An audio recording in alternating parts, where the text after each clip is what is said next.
You are watching the new Janakranti News. माननीय उपप्रादेशिक परिवहन विजयकुमार पाटील यांना आज महासंघातर्फे निवेदन देण्यात आलं आहे. निवेदनामध्ये प्रामुख्याने 3 विषय आम्ही महासंघाने पूर्ण मीटिंग घेऊन आणि एकमताने 3 विषयांचे व सखोल प्रशिक्षण करण्यानंतर आम्हाला कळाले की हे 3 विषय जे जनतेचे आणि चालकांचे निगडीत आहे आणि चालकांना जे त्रास होत आहे त्या त्रासाला दूर करण्यासाठी आज निवेदन देण्यात आले आहे. त्यामध्ये प्रामुख्याने बाईक टॅक्सी ज्यामुळे बाईक टॅक्सीमुळे आज रिक्षा चालकांचा पूर्ण व्यवसाय उद्ध्वस्त झालेला आहे, त्यांचे कुटुंब उद्ध्वस्त होण्याचे उंबरठ्यावर आहे. यासाठी आज वाहतूक संघटना संयुक्त महासंघाने एक निवेदनाद्वारे सांगितलेलं आहे की आपण जे कारवाई करत आहे आरटीओ किंवा वाहतूक शाखा हे फक्त 1-2 दिवसासाठी कारवाई करतात आणि 10-15 बाईक टॅक्सीचे रायडर्सना पकडतात आणि दंड ठोकतात.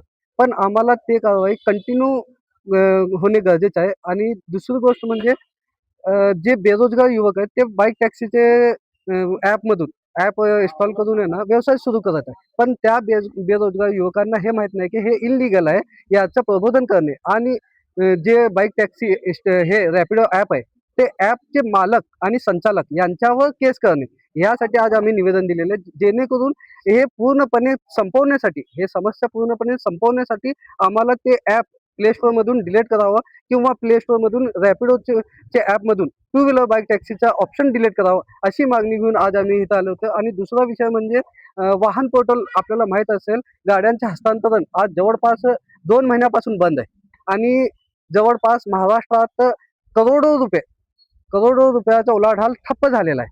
आणि त्यामुळे आज जे डीलर्स आहे आणि जे चालक आहेत ज्याला गरज आहे की गाडी विकून आपला काय तर दुसरा व्यवसाय किंवा दुसरे काम करायचं त्याचे सर्व कामं बंद पडलेले आहे. त्यासाठी आम्ही वाहन पोर्टल हे येणाऱ्या सोमवारपर्यंत चालू करा, अन्यथा राज्यव्यापी आंदोलन आणि धरणे आंदोलन सोलापूर आरटीओचे गेटमध्ये आम्ही करण्याचा एक निर्णय घेतलेला आहे. त्याचबरोबर आपल्याला माहीत असेल माननीय परिवहन मंत्री प्रताप सरनाईक साहेबांनी जे निर्णय घेतलेला आहे मराठी भाषा ते खूपच अभिमान आहे आम्हाला त्यांच्यावर आणि त्यांच्या निर्णयावर.